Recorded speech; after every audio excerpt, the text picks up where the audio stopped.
Do we have any public comments? No, we do not. We will adjourn and go to closed session.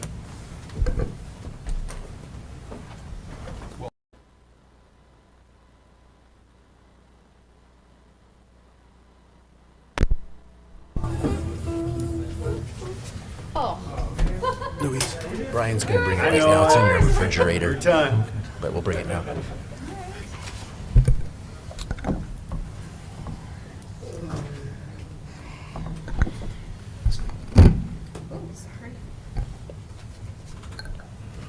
Okay, good evening, everyone. We're reconvening the regular board meeting of the Escondido School Union for September 21st, 2023. First, we can go to the Pledge of Allegiance. Would someone on the board like to start us on that? All right, please join me in the Pledge of Allegiance. I pledge allegiance to the flag of the United States of America and to the republic for which it stands, one nation, under God, indivisible, with liberty and justice for all.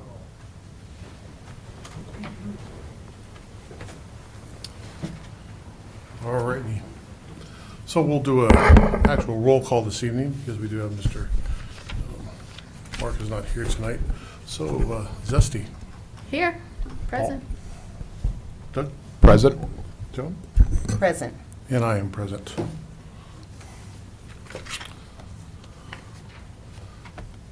So the report out of closed session in the matter of existing litigation, Electrica Group Incorporated, settlement offer, the board voted 4-0 to approve the settlement agreement by a vote of 4-0. And I need a motion to approve the agenda. Anything changed? I'll move. Second. We have a motion by Zesty and a second by Doug. All in favor? Passes 4-0. Also, approval of the minutes, please. Move approval of the minutes of the regular board meeting of September 7th, 2023. Second. We have a motion from Doug and a second from Joan. All in favor? Aye. Aye. And we have 4-0. Going to go into public comments. We do have a few public speakers this evening. Usually we stick it to 3 minutes per person. If you are going to speak, if we can kind of just try to stay within your 3 minutes, because we do have a lot of people here this evening. If you do hear the buzzer, that doesn't mean you need to stop, but if you can just kind of wrap it up so that everyone has the same opportunity to speak, we would really appreciate it.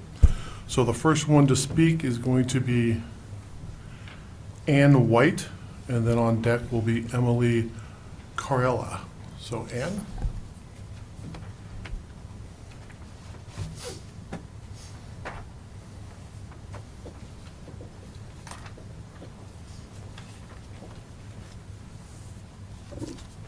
Hello. Good evening. My name is Ann White, and I'm a single mother of 4 children, and I also work for the school district. On September 13th, my 13-year-old son in his 8th grade class went to the school library at Bear Valley Middle School to pick out a book for reading. Upon his search, my son and his friends found a book titled "This Book is Gay." My son came home and explained a little about what was in this book. And upon hearing this, I was utterly disgusted and saddened that my son was exposed to this type of explicit pornographic material. I demand that all this and all other books be banned from school libraries. Some might say freedom of speech. However, by allowing this kind of exposure to children, this school has canceled the rights of these young children to be children, and my rights as a parent to guide my children regarding such things. My children do not belong to the school district, and I do not co-parent with the school district. This also goes directly against our Christian beliefs as a family. And again, this also goes against my rights as a parent for my child's guidance. Who is responsible for authorizing and pushing these inappropriate books and putting them on our children's library shelves? Why is there not a message on this section of books to see the librarian to get a permission from a parent before allowing a child in middle school to scan or read this pornographic material. How is this particular book, This Book is Gay, educational for children to read? I would like a better system in place for auditing all books of this nature, and I would like all these books removed completely from the school library. Then on Friday, September 15th, I went to Bear Valley to get pictures and video of this book on the shelf because I was thinking they would try to sweep this under the rug and keep this quiet. Then they heard about this book being at the library, and literally 20 minutes after I got video, they went to Bear Valley to check this book out of the school library, confirming my fears that they wanted to keep this quiet. This person obviously knew what parent and student this happened to because they walked right by me, looked directly at me, holding the book, This Book is Gay, in the air while saying, I got the book. So what was the plan after getting this book from the Bear Valley Library? What if I never went to this board meeting or never sent a letter? Then what were the next steps by the administration to fix the auditing process of having these books removed from the schools? Not a single person came up to me or my son to apologize on behalf of whomever put this book on the shelf, knowing that this did in fact happen to my son while robbing him of his innocence, and went directly against my rights as a parent to protect my son.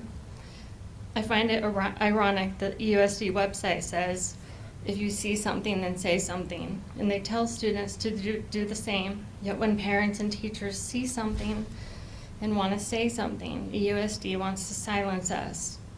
So is this your plan, to keep it silent?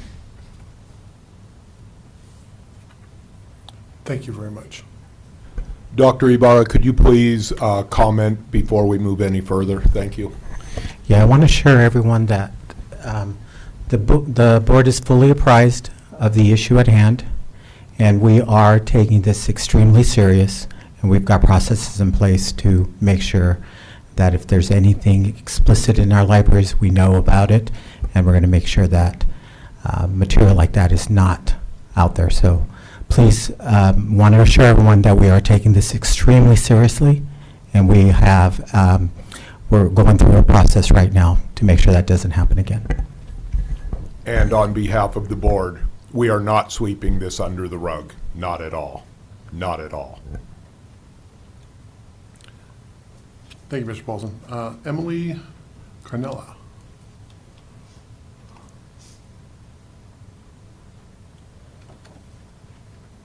Good evening. My name is Emily Corella, and I'm a Mod Severe Special Education teacher for grades 3 to 5 at Philocita. I'm here tonight to speak for myself, on behalf of my students, and my paras and our safety. I currently have 8 students, 2 paras who support 7 students in their needs, while I have one para who supports a student with severe behaviors and very high needs. This student's aggressive and strong behaviors have caused over 20 documented injuries this school year to staff, and that includes staff not working in my classroom. The injuries include headbutts to cause days' worth of chest pain and a concussion to his assigned para, open wounds from scratches, pinches, bites, and deep bruises from pinches, hits, and kicks. With this student having a serious behavior, my staff and I are having to support while literally being beaten to help de-escalate, even with evasion techniques. I've reviewed my job description from EUSD for my position, and nowhere does it say that there's a potential for life-threatening injuries from a child and their behaviors while on the job. We are here and trained to shape behaviors, but when behaviors are too dangerous for us, there's not enough support staff, how are we supposed to implement the intervention of what is necessary to shape a behavior? This student is requiring a 2-to-1 staff ratio, which has been extremely dangerous for my other students over the last few weeks, with not having enough support staff to help their needs. This includes academic and inclusion needs, sleeping, refusal to follow directives, personal care needs, and medical needs, and which affects my staff's whereabouts and support. These needs are not indicated in a class schedule. A schedule cannot indicate when unexpected needs like these arise. Not enough staff to support my class has resulted in injuries to my other students. I have fears with this current state that one of my students will be seriously hurt due to the lack of supervision. If we had a serious emergency where I had to lock down my students or even evacuate them, I cannot do this safely, and this is not okay. As for my staff and I, we should not have to think when coming into work Is this the day that the student's headbutt's going to knock us unconscious? We are here for our children and to give them the best day possible, but at what cost to us? Our classroom is also supposed to be a safe place for us. We are not safe and our children are not safe.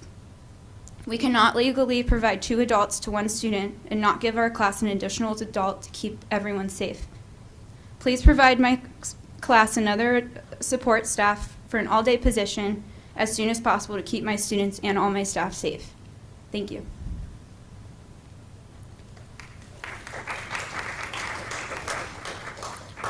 Thank you very much. Robin Teets? Hi, I'm Robin Teets. I teach 4th grade at Glenview.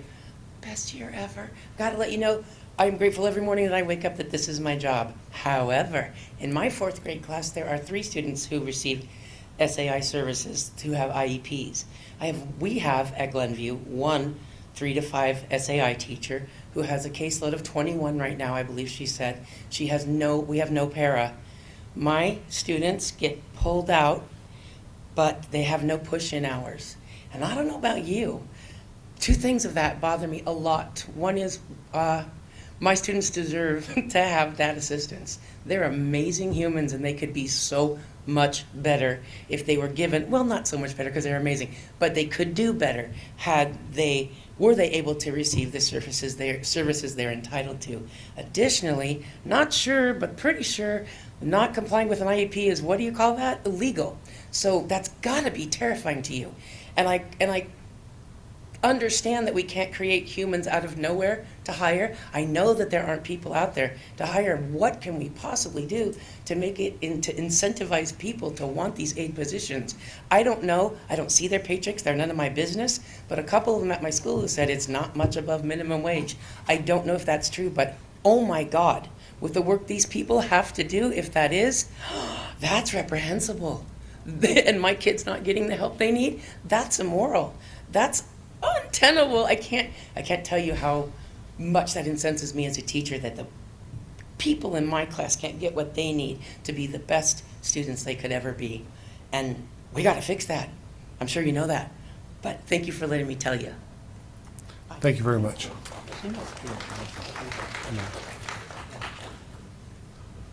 Tom Henrich.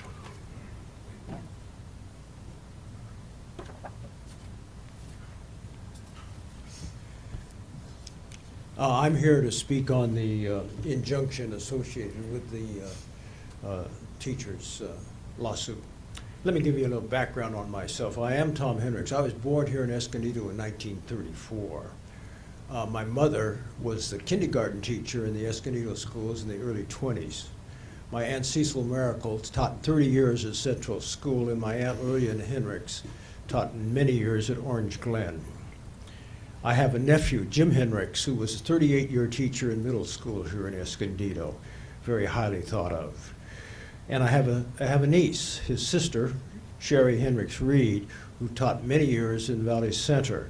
My wife, Joanne, and I have 3 sons who are teachers. One of them is Aldel Diaz, one of them is a teacher in Temecula, and the other is a tutor for homeschooled kids.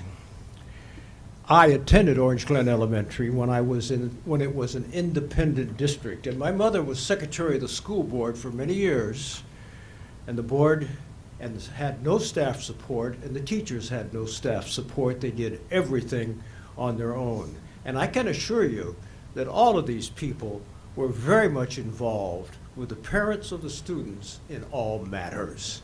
I'm here to encourage you as a board to take seriously the injunction that has been established which stops you from implementing the mandate from the state to not allow teachers to communicate with parents of students who indicate they are interested in changing their gender. I hope that you immediately instruct the staff to notify all the teachers that they are no longer under that mandate. I understand that you folks on the school board are caught in the middle of a battle of the state mandating perverted requirements on teachers. I suspect that you understand the wrongness of requiring teachers to not speak to parents of their students about anything of their concern about student behavior. There are other school boards who are not gone along with this and are being harassed by the state and likely will be sued. I hope that you, the Escondido School Board, will tell the state bureaucrats that the board will no longer be part of fighting the teachers' lawsuit. Thank you. Thank you, sir.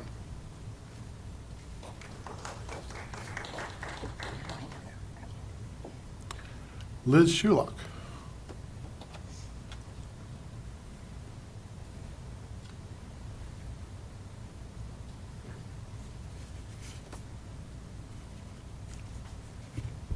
Good evening, Dr. Ibarra, members of the board and cabinet. At the last board meeting, the board was presented with student achievement data, and I think we all recognize that there is a lot of work to be done to bring our students up to grade level in math and reading.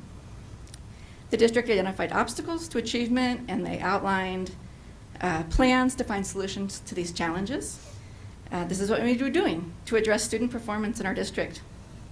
One issue that inhibits student achievement is chronic absenteeism. We talked about that at the last meeting. Students can't learn if they're not in class.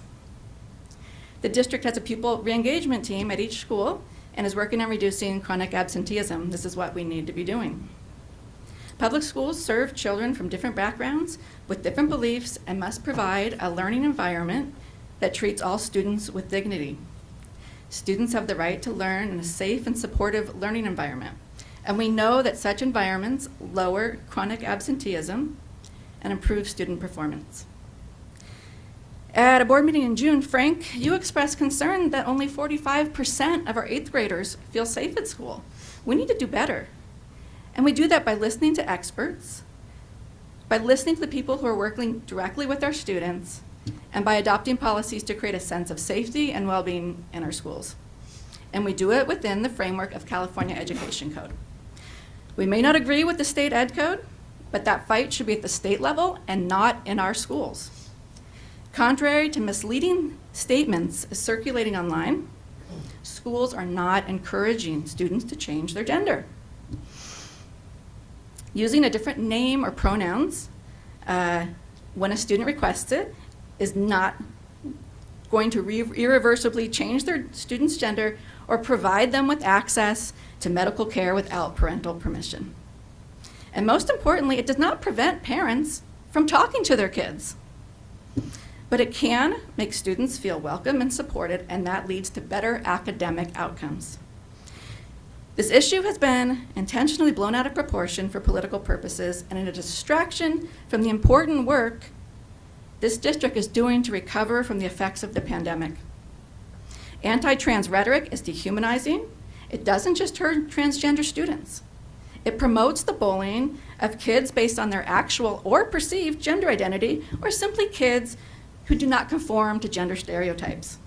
It does not further the goals of student achievement and safety on campus that this district has, and has no place in our schools.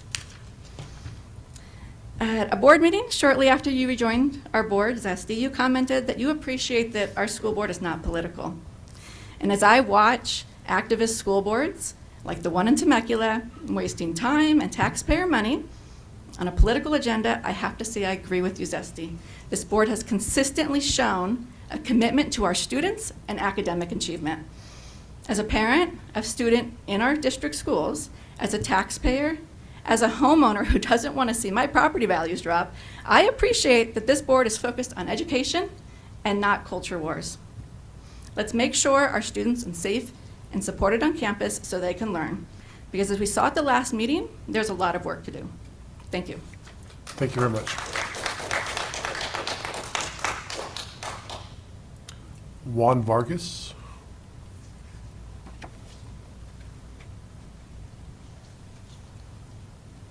All right, good evening, members of the board and EUSD cabinet. My name is Juan Manuel Vargas, and I'm a parent of 2 children within the EUSD school district. I also have a unique lens of working with teenagers for about 8 years until this past July. Student safety should be at the forefront of every conversation we have at every level of our schools.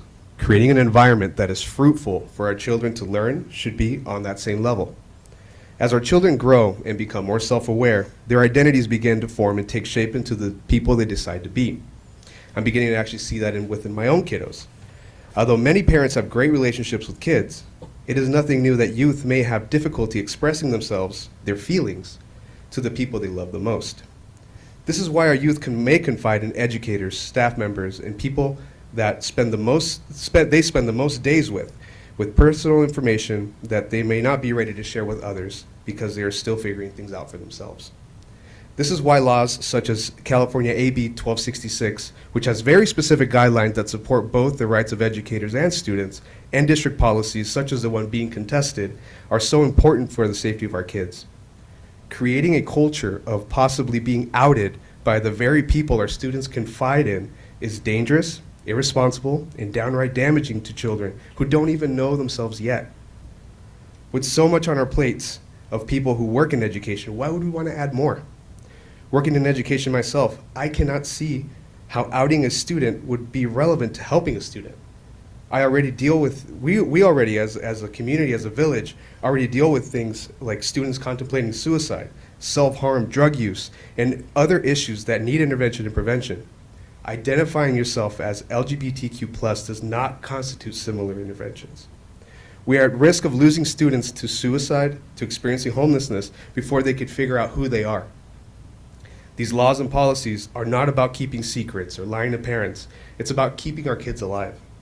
It's about keeping kids from being kicked out of their homes for being who they are and giving our children a worry-free place to learn. As a parent, I'm truly worried about this fake culture war that is what it's doing to public education. And I'm tired of people using our kids as pawns in these anti-LGBTQ+ agendas. Barging into libraries, harassing staff into thinking they have done something wrong by having books that some of our students might identify with. There are so many other things that we could be focusing on, but instead, here we are. At least I know that my kids are going to a school within a school district who is willing to do what they can to keep our students safe. I just hope that we're able to do the next best right thing for our community. Thank you. Thank you, sir. Gloria Canejo?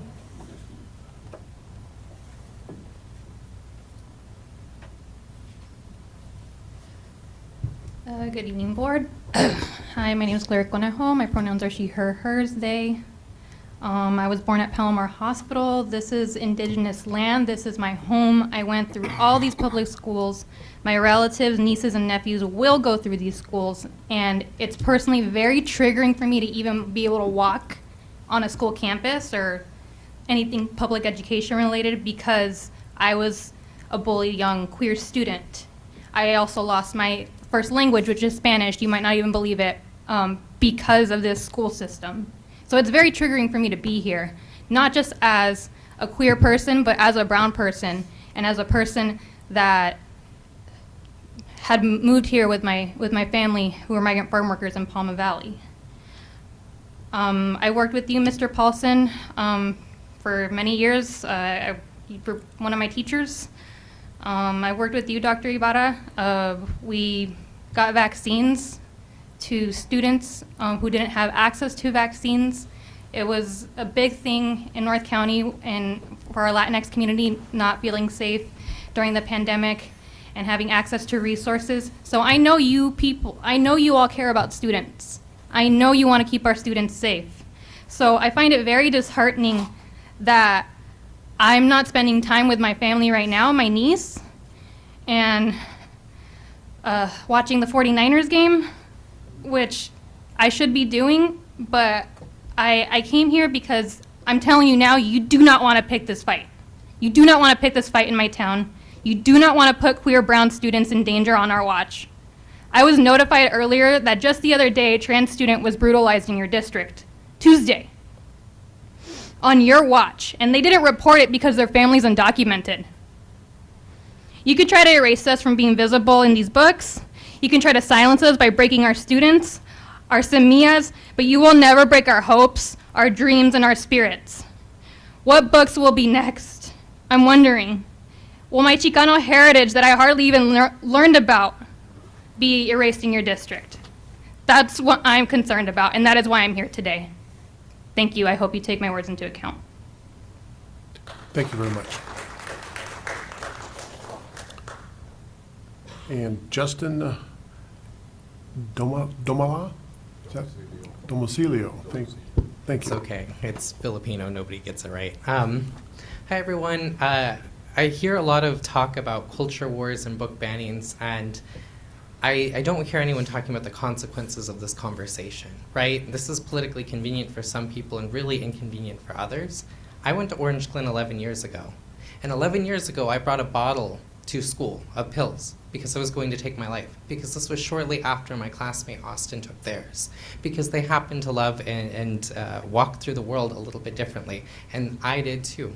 I was one of the most bullied students at Orange Glen. It was horrible, because as a queer student, you were either a pedophile groomer waiting to prey on people, you had AIDS, you had herpes, or you were supposed to be talented and go to Broadway. And if you didn't do any of those things, then you were basically worthless. There wasn't any room to exist for people like me. And the only reason I didn't take my life was that same day I had English. And an English teacher at Orange Glen pulled me aside and she said, I hope that you find someone like you in books, because I know you can't see anyone else like you right now because they're too scared.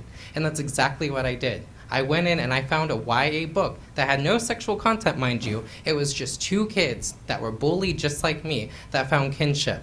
And that book was the entire reason I didn't take my life in a bathroom at Orange Glen. There are two other students that I can name in North County schools that are no longer here. And once a year I go and I visit their graves and I think, oh my God, if only we would have been a little bit kinder, if only we would have cared more about student welfare than we do about our own inane beliefs about how the world should be. What message are we sending for students if we tell them that school is no longer a safe place? Because guess what? Austin, the student that took their life, the reason why they were outed, and their parents beat the crap out of them over and over and over again. The teacher saw the bruises, I saw the bruises, nobody did anything. And so they took matters into their own hands, slit their throat, bled out, and now they're 6 feet under. What happens when we don't think about the consequences of our policies? When you want to out students, if there's one place in the world that should be safe for everyone, no matter what you believe, how you love, what you preach, whatever, it should be a public school. Because some students don't have the luxury of that. Some students go home every day to get beaten or starved or deprived of basic needs. Some students go home to no parents at all because they have to work 3 or 4 jobs in the school district just to pay the rent on their 1-bedroom apartment. And here we are talking about transgender students, predators, grooming, and books, when we should be addressing the fact that, one, bullying still hasn't gotten better. 11 years ago, and it's still just as bad. 11 years ago, we were talking about gay kids like me, and then, I don't know, 15 years ago, we were talking about interracial kids like me, because I had a brown mom and a white dad.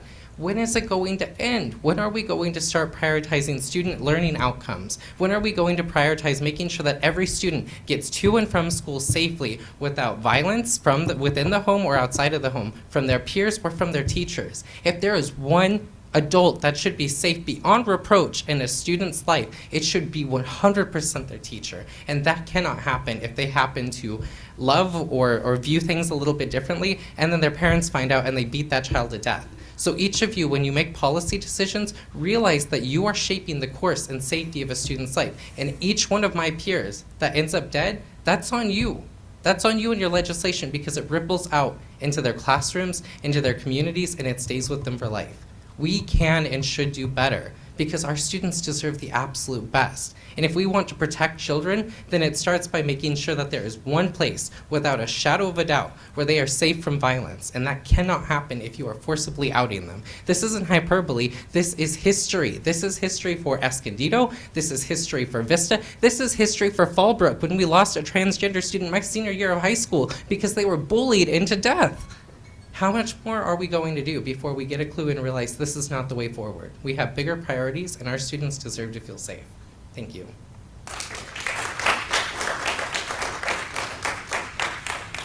Thank you very much. That is the end of public comments.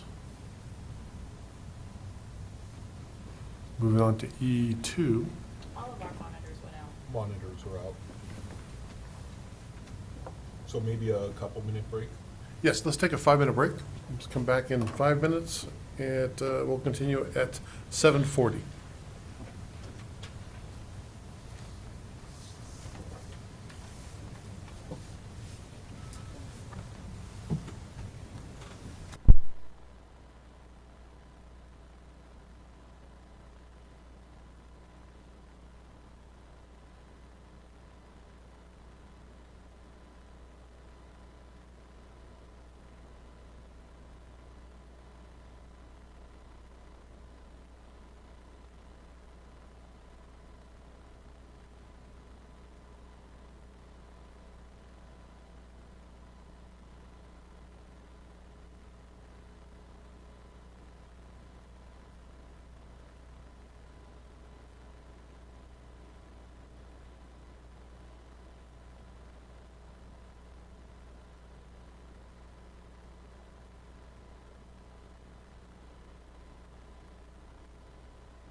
Thank you.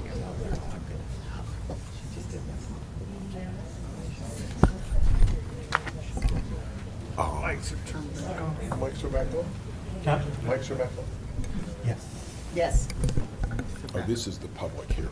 Yes, this is the public hearing. All right, we're going to go back into session. And E2, which is the public hearing, Educational Services Statement of Assurance for Public Textbooks and Instructional Materials Incentive Program. And do we have any comments? No. Okay, No we speakers. can close that.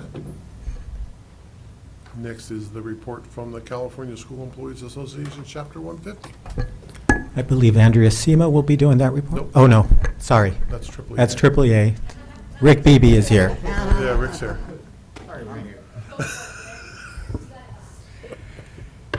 Good evening, Vice President Houston, members of the board, Superintendent Ibarra, rest of cabinet. It's kind of hard getting up here. I'm going to give my report.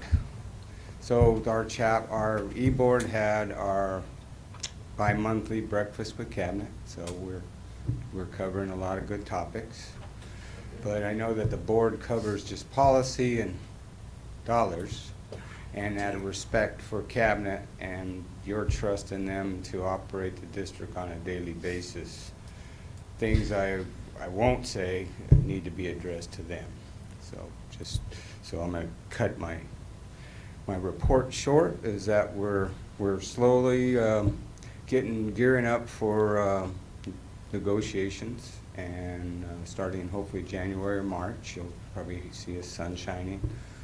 And then October next month, we start new nominations for a new CSEA board. So some retirements happening sooner in December, so I'm here till June, so gonna see me, but anyhow, that's my report. Thank you. Thank you, sir.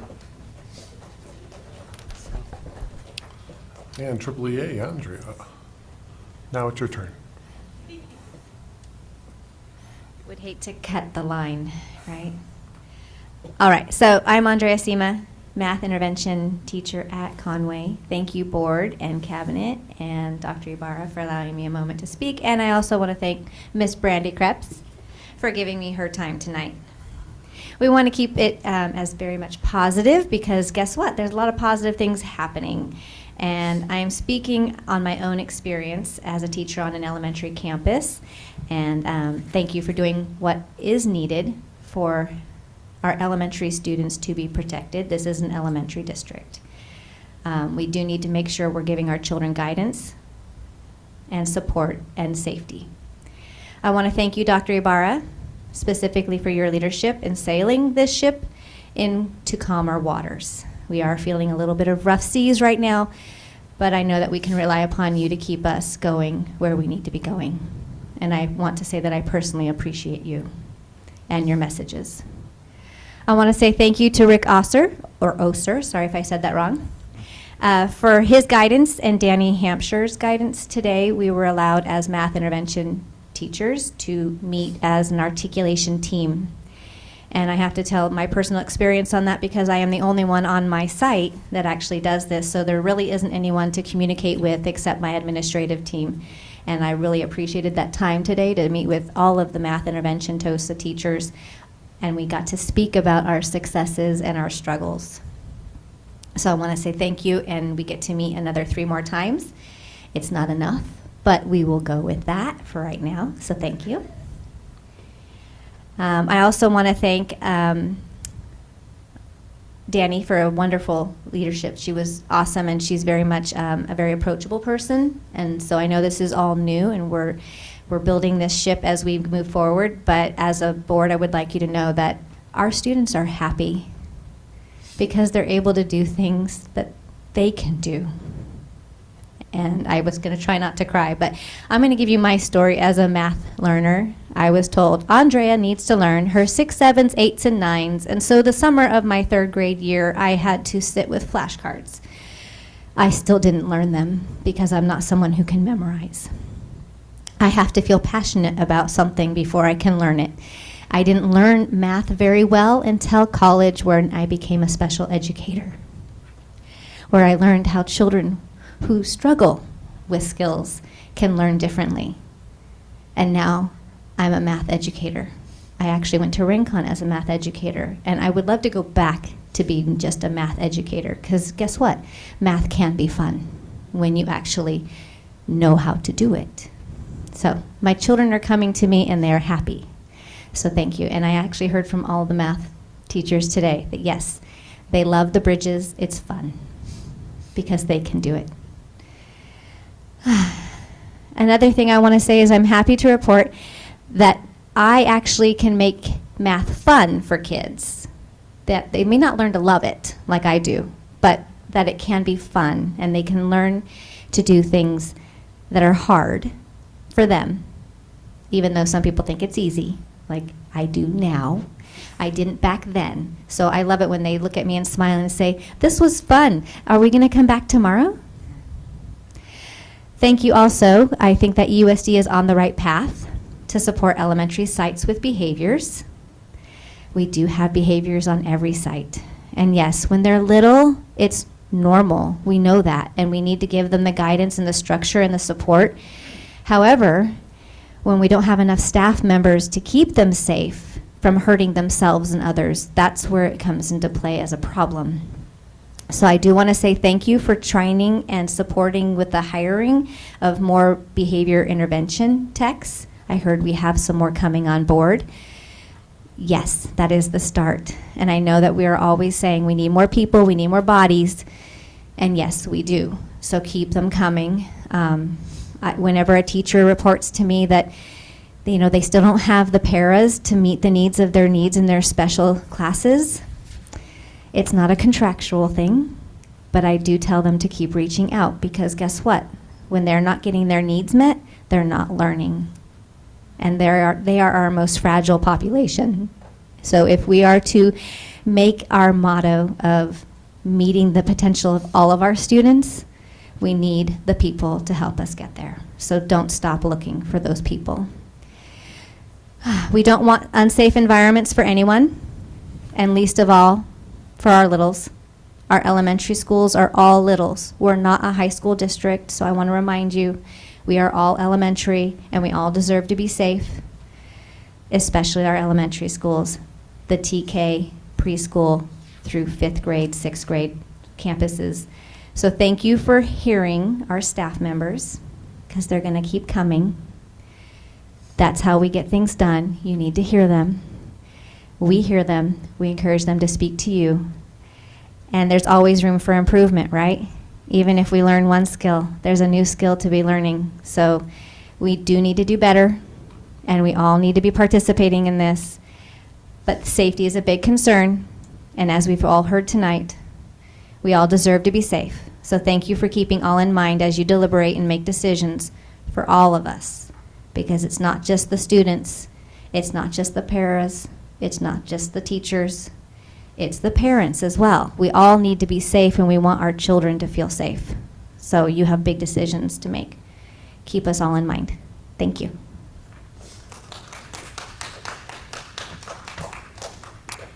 Thank you very much, Ms. Seema. And going down to all written communications, I believe they've been all distributed. Going to F1, consent. Anything we want to pull from the consent calendar? I have a question on it. Yes. Hold on. It's K1. I had some questions on it. The Siemens agreement for the camera cleaning and testing. I'd like a little bit more information on why we have to have an outside company do it versus our in-house people. I can speak to that, Ms. Harper. So we have about 650 cameras across 24 sites. As we did the cost-benefit analysis and the work involved in cleaning the camera and making sure that the preventative maintenance is done, it just turned out that Siemens was a good solution for us.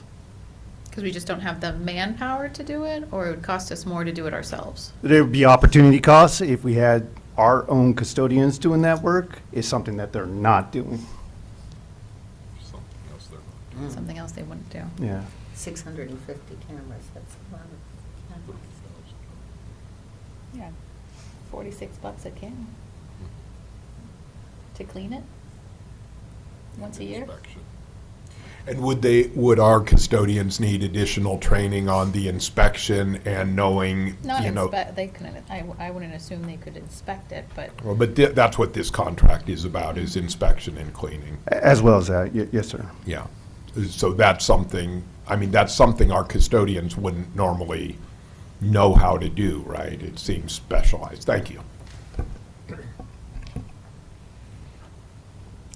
questions?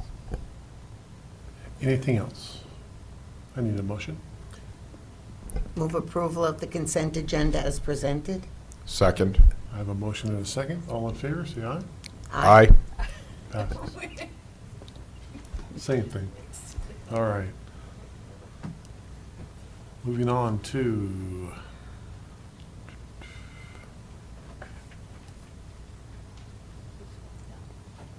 L1? Okay, the Educational Services Elementary Enrichment Wheel. Yes. Yes. Good evening. So today we wanted to provide a brief update on the implementation of the elementary enrichment wheel and the teacher collaboration time that is created during the wheel time.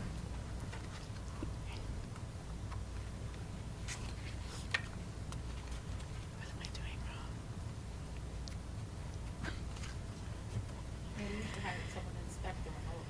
I think I just touched it.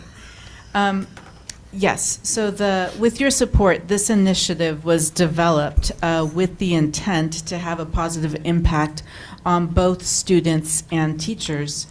For students, we wanted to provide engaging and enriching learning experiences for all of our elementary students, and we wanted to offer a wide variety of enrichment opportunities that would really tap into students' interests and expose them and promote student engagement and expose them to different areas.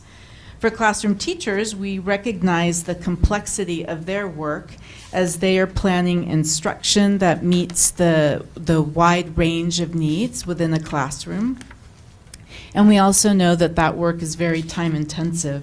And so during the elementary wheel, grade level teams have the time once per week to be able to come together and collaborate as they identify goals, review data, and plan for their instruction. So we are now in the 4th week of implementation, and we just want to acknowledge the work of our wheel teachers, as well as of our elementary teachers, our administrators, and our coaches as well, who've been supporting the work. And so, just some of the details, some of the overview here. As you may recall, the enrichment wheel consists of 6 wheel teams with about 3 to 5 teachers on each team. And then again, they release the grade levels weekly so that they can engage in collaboration. Generally, the classes are approximately 55 minutes, so they would have 55 minutes once a week. And then also another key focus area of the wheel is for teachers to have a chance to work with our framework for the future and really help that come to life, being able to offer those opportunities, those enrichment and engaging activities for our students. Here, again, as a review, you have a chance to see the list of the teacher teams, as well as the specialty areas of the classes that are being offered. You could see that those range from STEM to theater to art, dance, music, and even photography. And again, we want to recognize Rick Oser, who's really been leading that charge, supporting those wheel teams as they come together and plan out and design their lessons. Our wheel teacher teams have been devoting a lot of their energy around designing the lessons, as they actually meet with students all the way TK through 5th grade. And they're also trying to, again, create lessons that are appropriate for the grade level, but that they're also engaging and supportive of student learning. And so the lessons are designed to be able to include a clear learning objective, that there's key academic vocabulary that's included during that time for that content area, and even some success criteria as they're participating in their class. The lessons also really focus on promoting creativity, critical thinking, and collaboration as well. And so here you can see some of each of the 6 teachers they do have a teacher dedicated for STEM, and those STEM classes focus on a variety of topics. So here's just some photos to capture some of the work that they are doing. So you see some of these 3rd graders using the Dash robots to learn basic programming, and there you see Tom Bohr, one of our amazing teachers, working with 4th graders on the Botley robots. We also see some TK students at Lincoln learning about water properties outside. We're also very fortunate to have several music teachers as part of the wheel. And so those lessons are really tailored to the students' age levels. Students learn a variety of music concepts, including rhythm, drumming, digital music, and even ukuleles, just to name a few. Additionally, every wheel team has an art teacher, and so students love their art classes, and the wheel teachers really emphasize that there is an artist in each one of us, and really it's that they do prioritize the process over the actual product, and that's really what matters most, is their efforts and their work towards creating something. We are also really excited to have some of our wheel teachers focus in on dance and on wellness. Here's just 2 of the dance and wellness teachers, Mrs. Lime and Ms. Morrow, leading some dance and wellness classes. And so on the flip side of the wheel, we have teachers engaging in collaboration.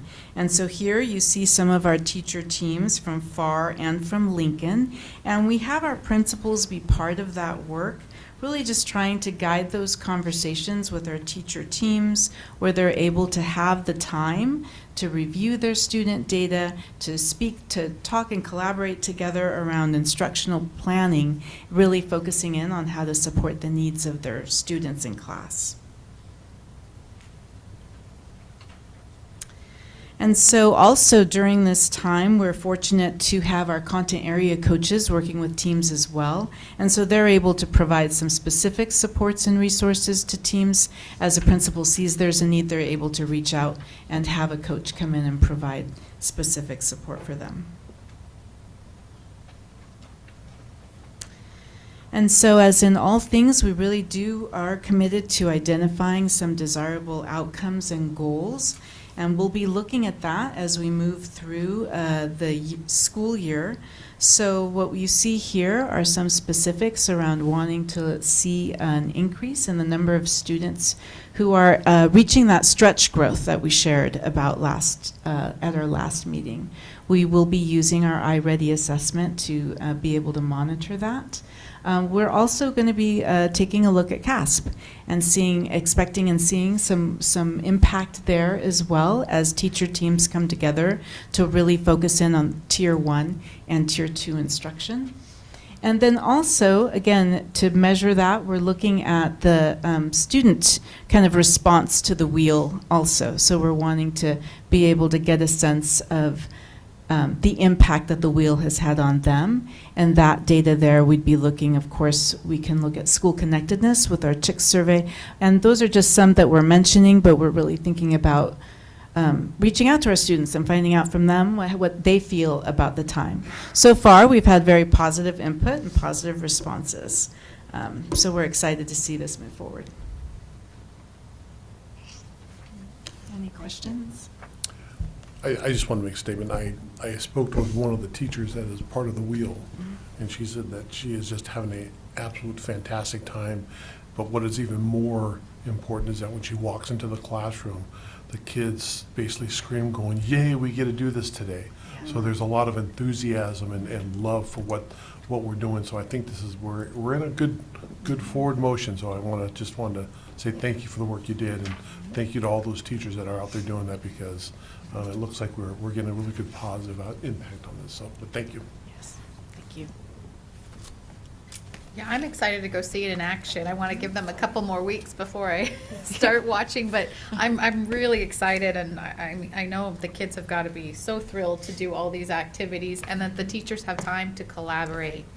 I mean, I think I want to take more off the teachers' plates so they can focus on their students and the curriculum and what they can teach them. And so this is fantastic. I only have one question. How did the scheduling go? Because I know that was quite a puzzle to put together. Did it finally all? Absolutely, yes. And again, we're fortunate to have really great leaders working on that, working with teacher teams, getting feedback and input from principals as well, but coordinating the PE times and just all of those pieces are definitely an ongoing challenge. I think that we have it solved and everything seems to be working okay.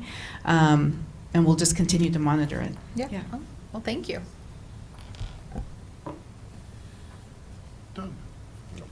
Joan? No, I'm good. I appreciate the presentation and to see that it's coming along. Look forward to visiting some of the classes.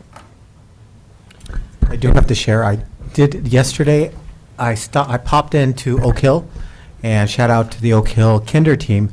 They were in the middle of their collaboration time, so I was able to go in. The teachers had just given an assessment of having the students write the numbers from 1 to 30, and then on the other side, they had the students write, it was the number 1, and they had to write to draw the amount of squares. And so 1, of course, 2, and I think the highest number was 18. So it was like 4 quick. The teachers had such a great discussion because they grouped all of the data that they had, and they started to share. There was, of course, one group that was able to write the numbers perfectly from 1 to 30. And then they had some squiggly lines, like the first ones, like different variations. But then on these, we started talking about those, turned it around, and the students had gotten one square in 1, 2 squares in 2, and then 18 they got lost. They got to like 15. They're kinder. But the discussion was really great. It was like, this wasn't about number sense. The kids got the concept of numbers. They had this conversation. It was about, they have to learn how to write the numbers. So 2 different strategies to attack 2 different ones. It was a phenomenal discussion that they had time to do, have a plan of action, go back. They were excited to go back, intervene, teach the students, and then come back and see what the results are. So that was a great evidence of, okay, that's what the quality time that we're providing our teachers to kind of sit and talk about kids, looking at some data, real relevant data, and talk about real solutions to these issues. And then, of course, I popped over, saw Chia with the kinders. What is that looking like? They were doing photography. And they were taking pictures of something blue, something black, something red, something yellow, something white. And then the kids looked at the clouds, and they learned how to focus and have these wonderful images. And so the kids were photographers for the afternoon. A lot of great engagement all around. So just wanted to share that. Thank you, Oak Hill. Okay, and so now I'm ready. Okay, totally into the wheel, totally into this enrichment program. I will say I'm very thankful to this district for having specific metrics in place to evaluate the effectiveness of the program. I would ask a question regarding the goal on the last slide of increasing by 5% the number of students at met or exceed standards, and decreasing by 10% the number of students at standard not met. If we decrease the number of students scoring standard not met, they're automatically going to increase by 10% the number of students at met or exceed standard. So is the intention there that we do 5% in met, but also increase by 5% the number exceeding standard? Can I jump in here? The numbers are different. So the percentage may equate to a certain number. 5% of students that met may equate to the same 10% of the students not met. In other words, right now, I think we have more not met. So And 10 can we reevaluate? Yes, those we're goals? looking Because at, and I think the intent is, we've got a different range. When we looked at that layered approach, we have students that were really significantly, like, 2 to 3 grade levels behind. The intent is we're looking at moving kids up from That's there. right. And this is not percentage of the students, it's points. Like, we had 35%, try to get to 40 or 50%. And that's what we're evaluating, but also get the kids who were nearly met up to met. Like, there's some that are so far behind, let's have movement down, and then let's have kids cross the finish line also. So hitting it at both ways. I would personally really appreciate some real specificity in our goals, so we really know what we're shooting for, because it is just as valuable to move a student who's way down, to move them up points, even if they don't reach standards met. So maybe going with a metric of. No, definitely, we will. Yeah. And just a second question, and so the principals are in the collaboration meetings? Yep. And that is excellent. We want to see them in those professional learning communities, TLCs. How are our wheel teachers being supervised? How are we making sure that those programs are being run with the effectiveness that we are after, and that they're getting the support they need to make sure that they're supported? That's a really great question.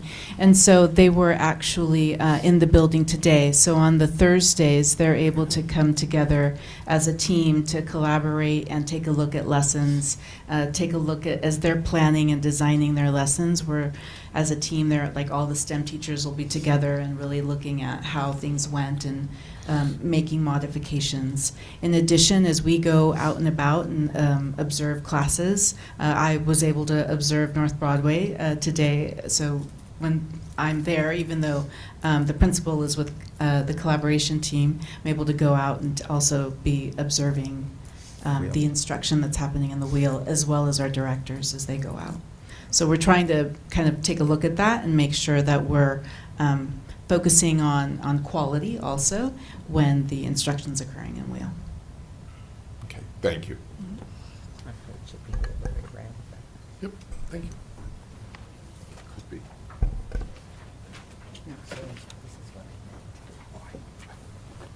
So going to M1, investment options for the McKinsey Scott donation.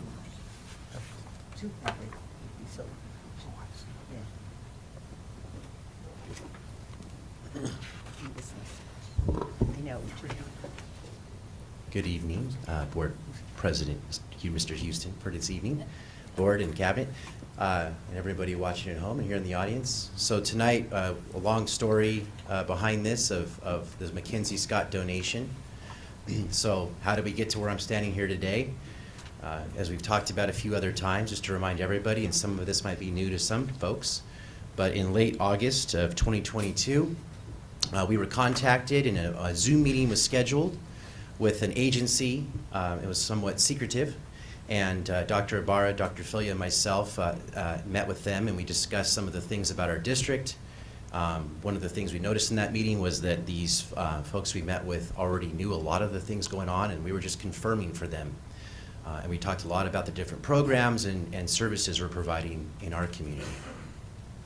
Then in not much more information after that, but then in mid-September, we had a follow-up call where Dr. Ibarra was told that this agency represented Mackenzie Scott, who is donating $16 million to us simply for the purpose of continuing all the great things that we had discussed before, that they had been watching of us over the years.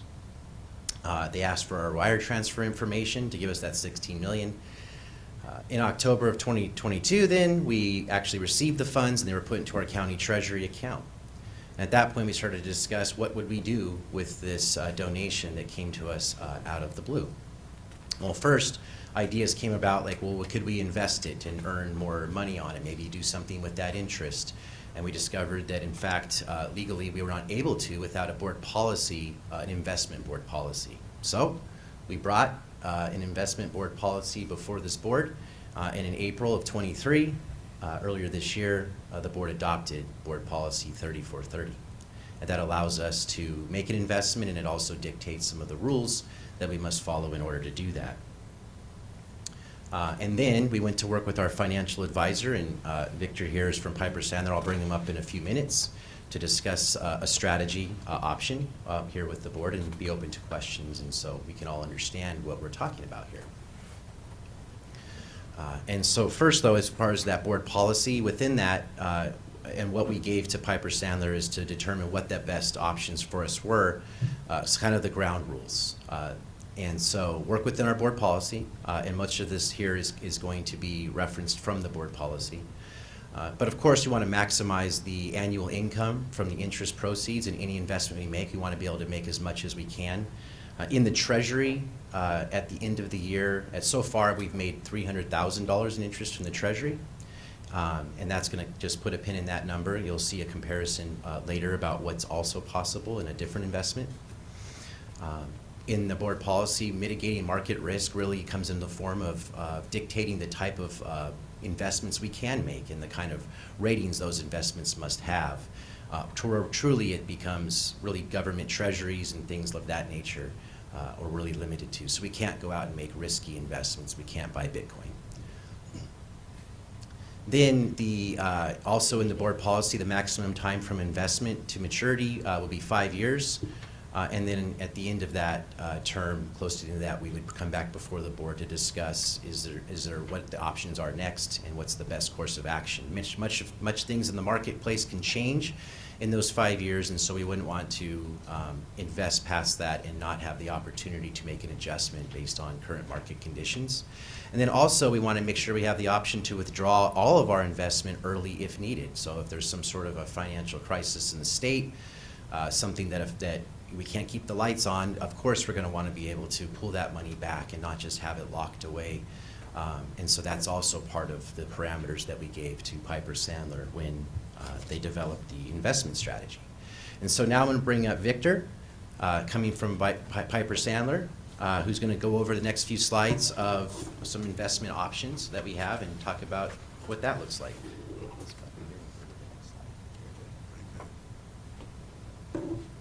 Thank you so much for inviting me. I'm happy to be here to help the school district with some investment strategy.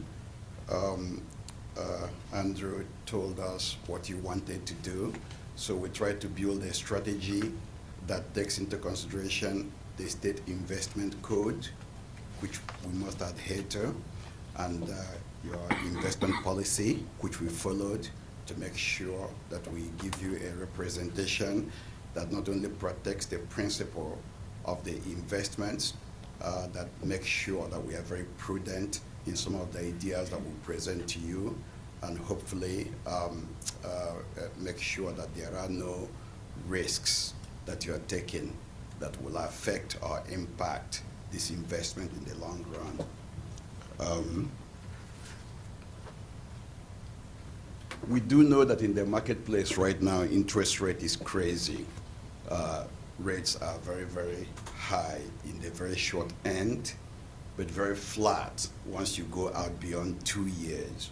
That represents a problem because we could technically chase rates and just invest for a short period of time and get some income now, but when you go out 2 years after that to reinvest, you have lower return, and it makes budgeting and planning very, very difficult.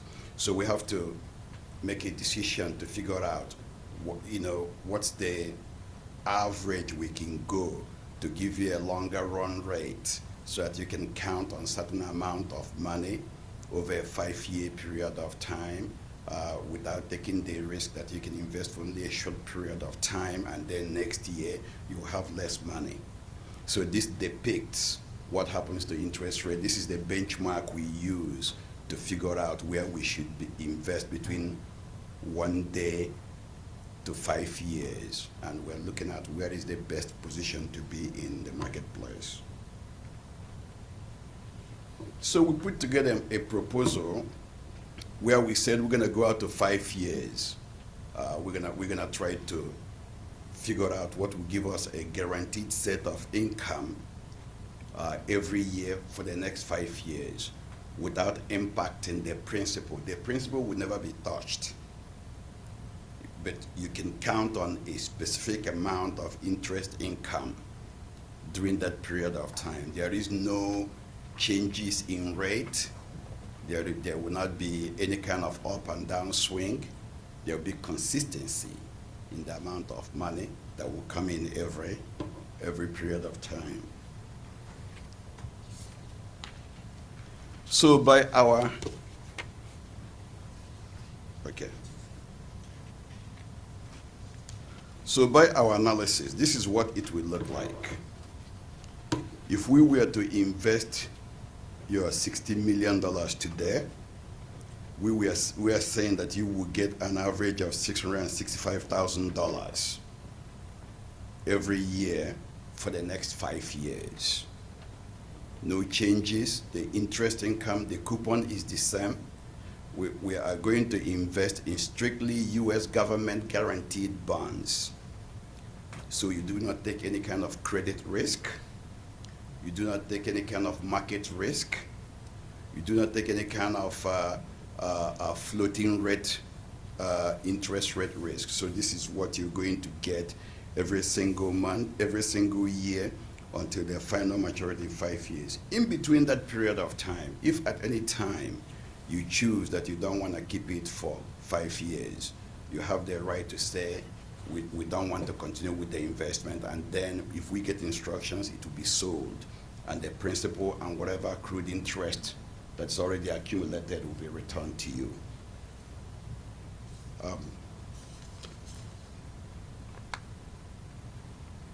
And so in summary, the amount that will be invested will be dependent on what the market price is on that day when we invest it. So this is numbers as of today. Now, if we come back, say a week today, a month today, and go and invest, then we will look at the market price as of that time. And of course, our effort will be to find the best yield we can to invest to give you a better rate of return. Thank you. I'll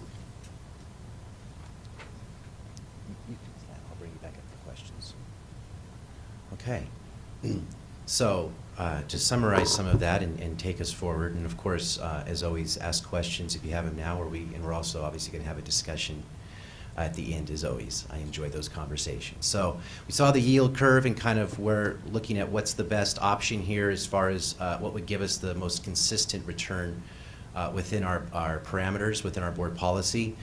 And so the 5-year, locking in that rate for those 5 years, and as you saw, that gives us roughly annually about $650,000. And that, as Victor mentioned, when we actually go out to buy those securities, the market still fluctuates all up into that point. So roughly $650,000 annually, or an average of about $55,000 a month, varying by month, as you saw, as different securities mature at different times over that period. But then over those 5 years of having a steady amount of money that we can budget towards, okay? And we'll talk a little bit now later on about some options of things we could do with that. But first, let me get through the investment side of it.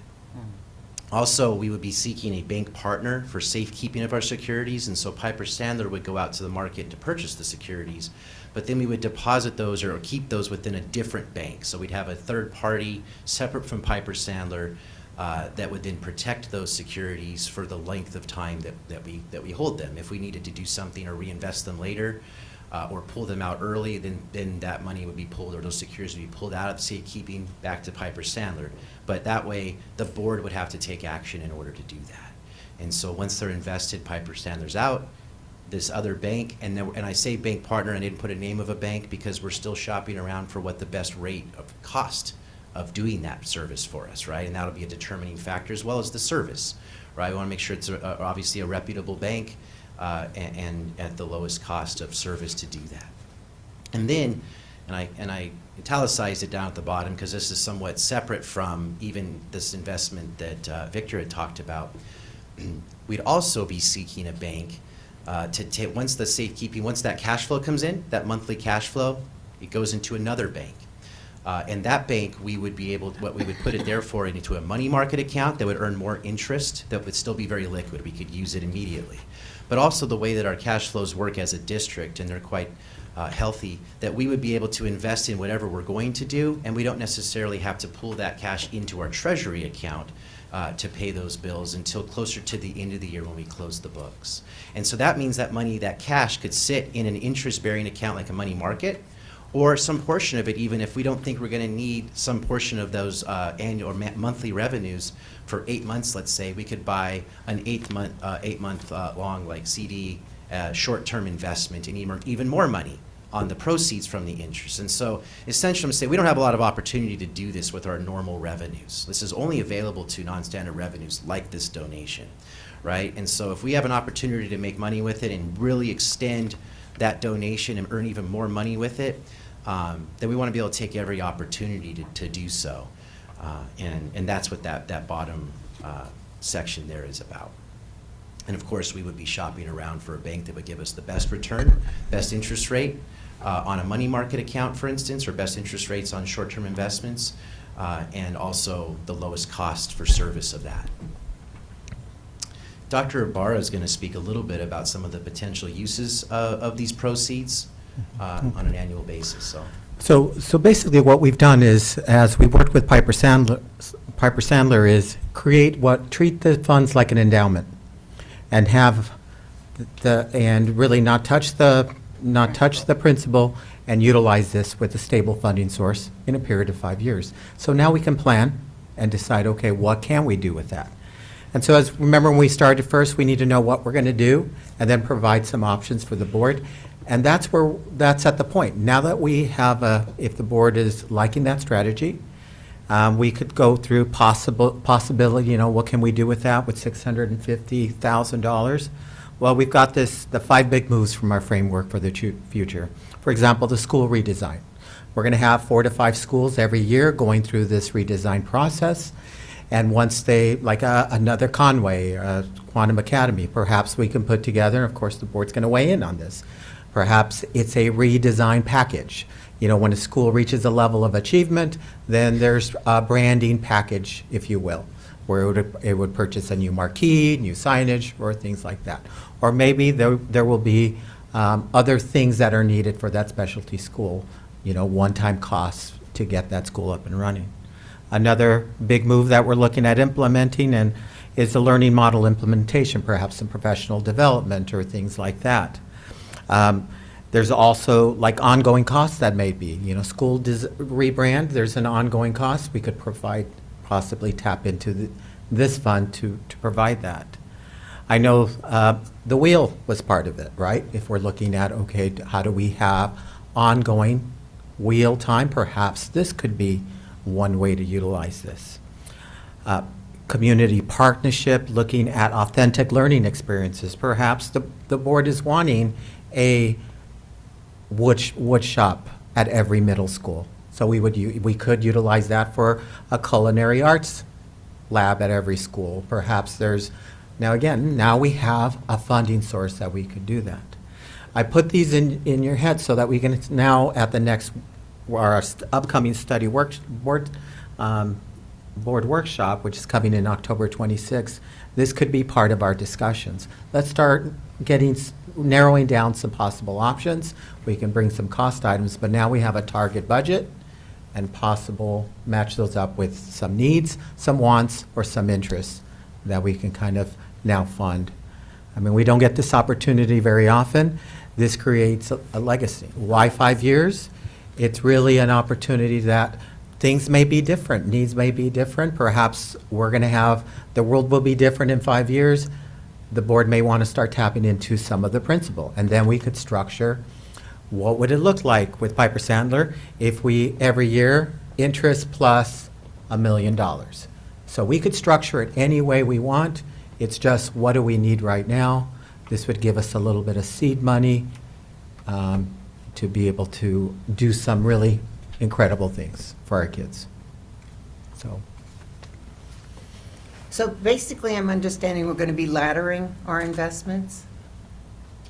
Let's have Victor talk to Yeah. the structure of the Yeah, investments. please ask questions of our Yes, it will be laddered, because right now what we are doing is we're not just taking one single date. Right. In 5 years. Anyway, we went to every month in that 5-year period, and we are investing just a small amount for each month within that 5-year sector. So for every one of those transactions, there's a fee? There is no charge to the school board for the transaction. What we do is that we are going to the marketplace to buy it. There is a difference between the bid, what's called bid offer spread. Bid and That's ask. all we're doing. And we're structured, because it's a small portfolio, we're structuring the portfolio to be able to provide the best outcome that's possible. Okay, and I should have asked this when I first saw this, but we didn't have this for a long time, the summary. We keep talking about 16 million, but the total principal is listed in the investment summary is 15,794,660. Yeah, the reason for that is because when we do the investment, some of it is discounted. So when we go buy the bonds, it's discounted. We don't utilize all the money. There will be some money left over. So if say you have $100 and we go and pay $95, there'll be $5 left over. That would be sitting in your bank account. But when it matures, you get $16 million plus whatever is left in the bank. But there will be money left in the bank. And then there's the Yes. total accrued interest. Yeah, what happens with accrued interest is if somebody has bought the bond that's going to mature in 6 months, and then they sell it inside of 3 months, they have earned that 3-month interest income. So basically, when we go buy the bond, you give it to them, but when the bond matures, you get it back at the end. That's the accrued interest. So you have to pay the prior owner of the bond for whatever amount they have for the period they've owned it.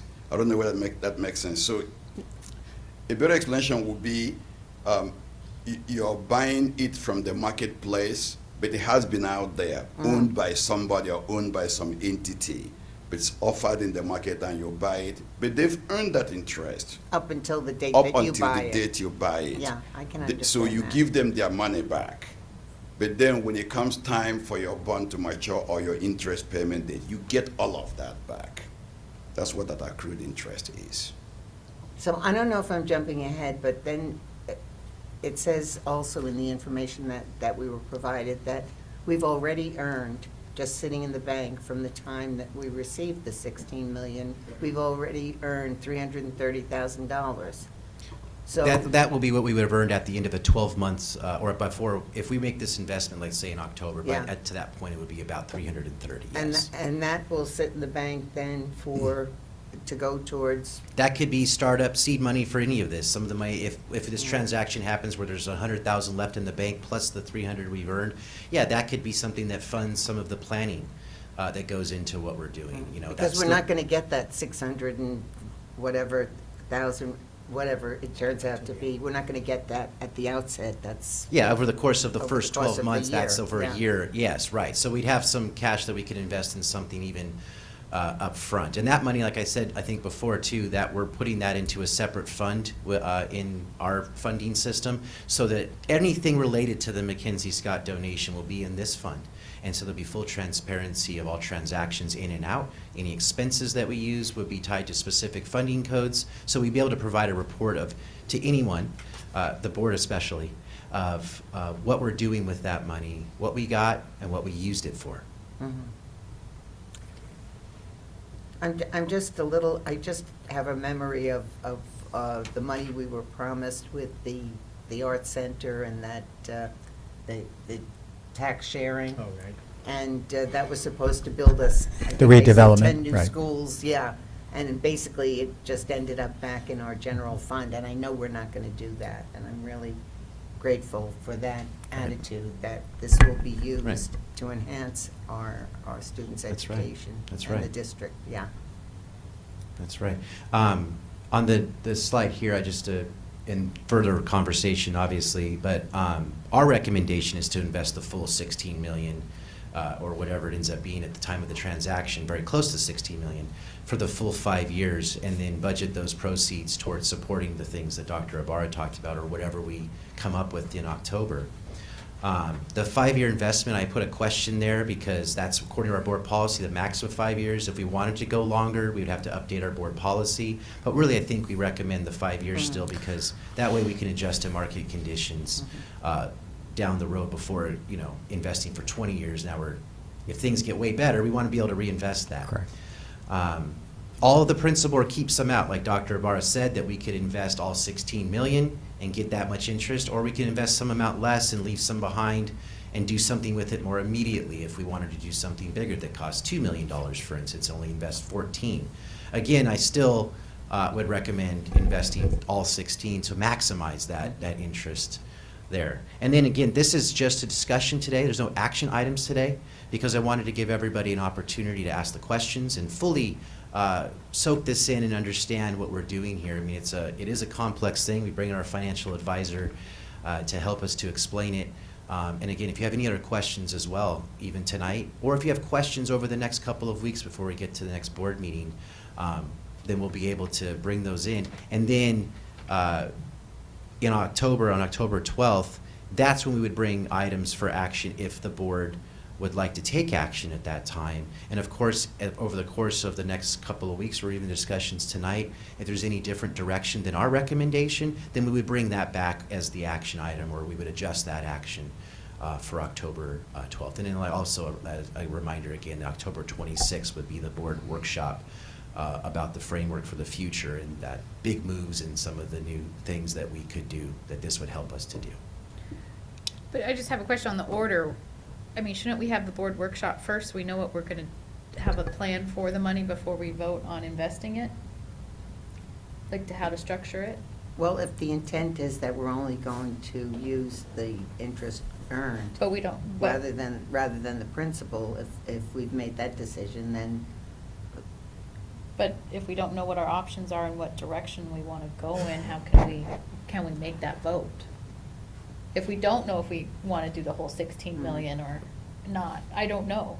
Well, I would suggest, just because of the interest rates. So good. Now, Yes. they're so good, I Yeah. don't think, I don't know how long it's gonna be before they start. I heard today that it'll be at least until 2026 before interest rates actually start to ease. Right.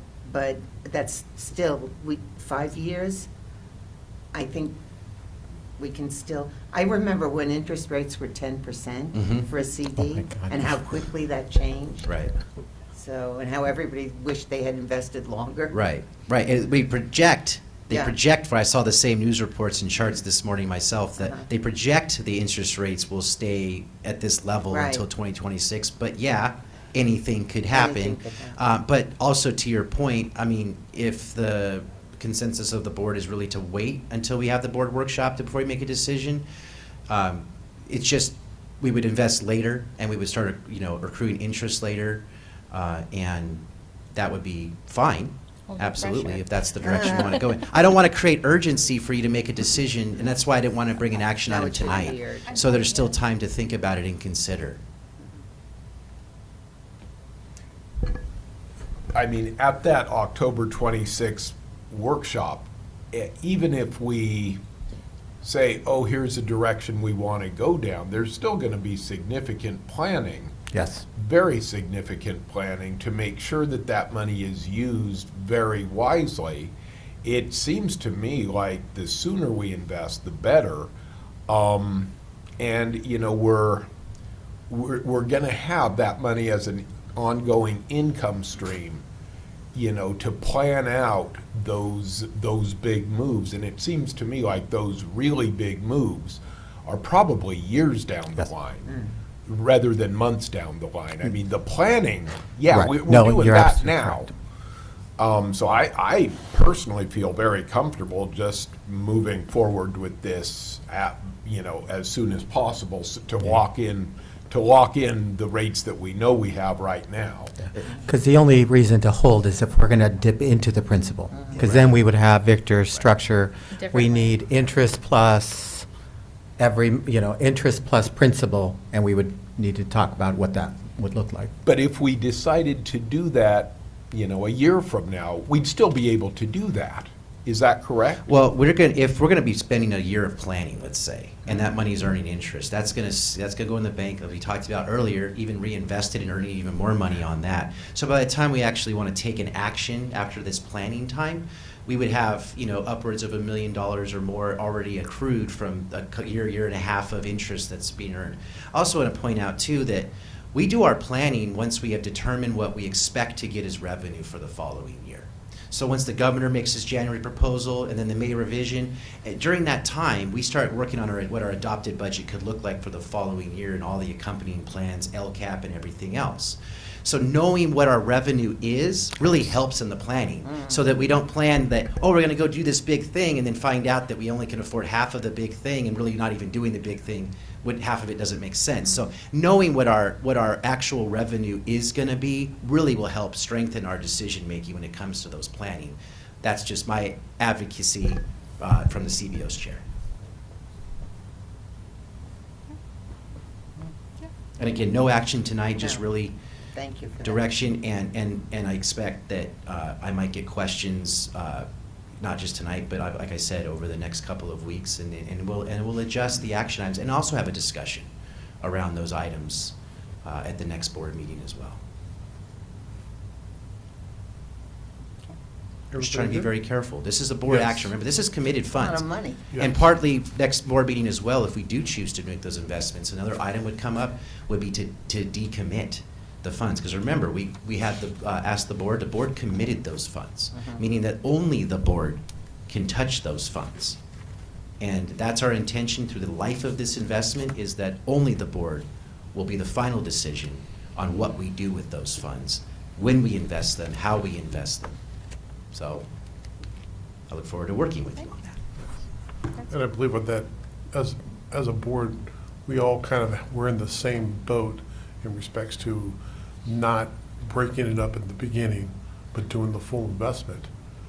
And then from there, once we started getting that interest accrued, at that point, we would then turn around and say, what can we do with that money?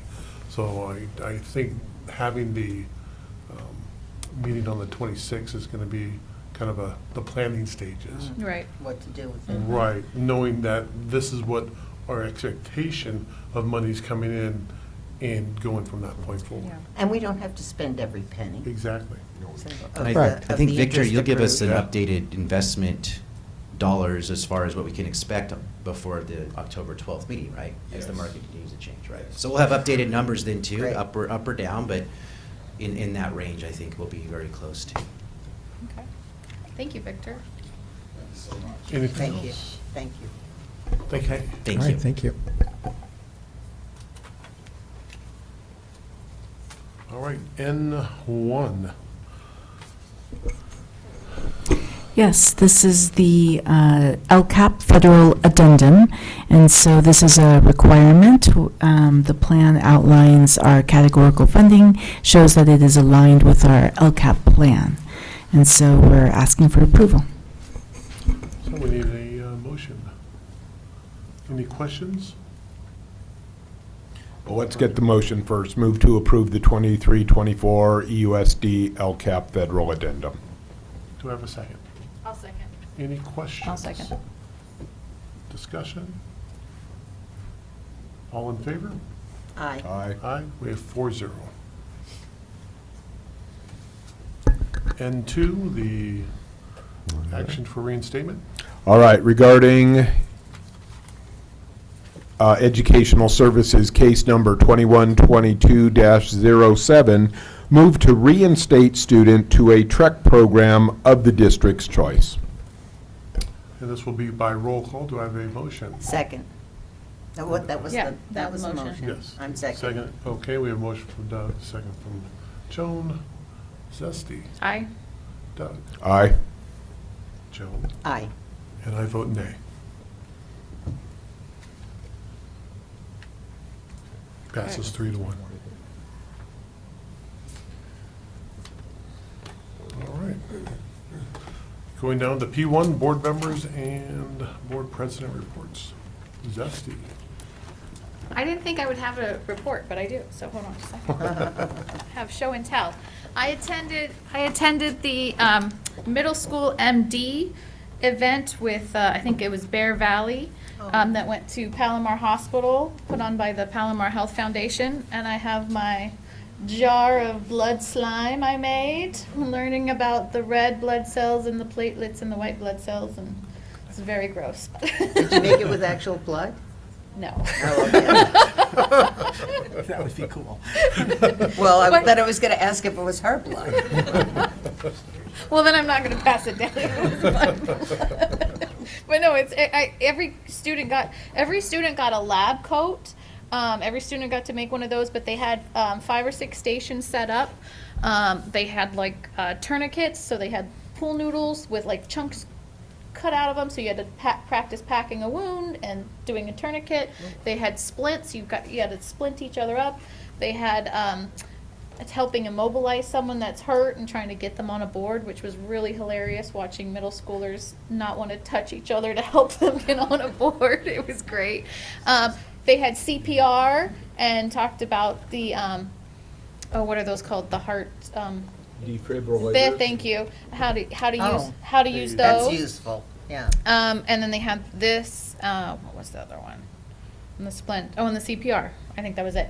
But it was great. They were at the hospital. They had nurses and other staff volunteering.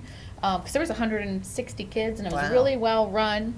So that was a great outing. And they tried to get other professionals there, not just medical, to show what the hospital would need. Just like us, we don't just need teachers. We need custodians. We need IT. We need Nurses and aides. plumbers, and we need, and so does the hospital, and different ideas of how career opportunities.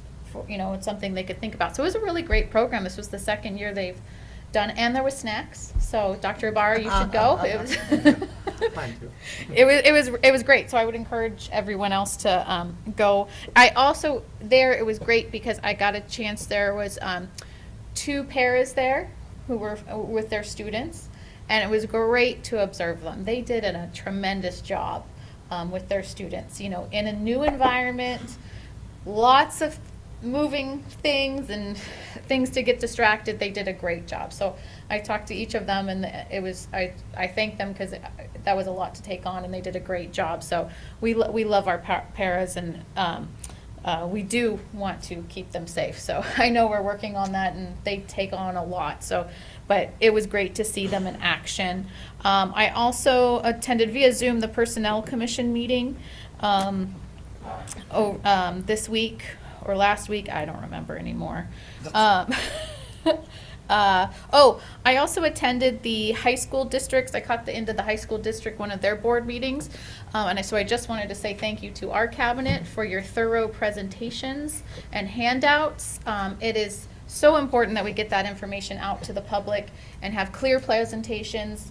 Even if they are 45 slides, I think that's better than having no information out to the public. So thank you guys. It's really important. And then, I wanted to give a shout out to the Nutrition Services Department, because every Friday we get the update on how many meals, and 80,000 meals served last week is tremendous. I can't even think of 5 nights of dinner to make. So 80,000 meals, great job for everyone that works in that department. And then I just, again, wanted to thank the district staff and the rest of our staff and the public that attend these meetings. We're building a community here, and we really appreciate you guys taking the time out to be here and being late. And we're actually going to be out here before 9, so that's impressive. But thank you guys for being here. It means a lot. And I think that was all I have. Thank you. Doug. So, just echoing some thoughts. I think we've done a much better job of recruiting and retaining instructional aides, especially for our special education classes. We are a long way from being there. As long as there is a single vacancy, as long as teachers are still feeling in danger, we've got a long way to go. And I think we know that retaining this type of professional staff, when we have fast food restaurants where there is no stress, or there is less stress, or a different type of stress, when we are paying less than the fast food industry, it's going to be difficult for us to convince people. And I understand that that is an issue that needs to be solved at the state budget level, but boy, we've got to work on it. So I just really want to put out our thanks to every one of our classified staff members who we know have choices. And we very much appreciate that you're making the choice of working with our children, because it is so important. And that said, I would also like to express, I also was in person at the high school board meeting where they did their data presentation on student achievement. There are 4 slides and a total of 8 data points. Were also enlightening, and I understand the last presentation was lengthy, detailed, but in seeing that stark comparison made me so appreciate being in this district where we recognize the work we have to do.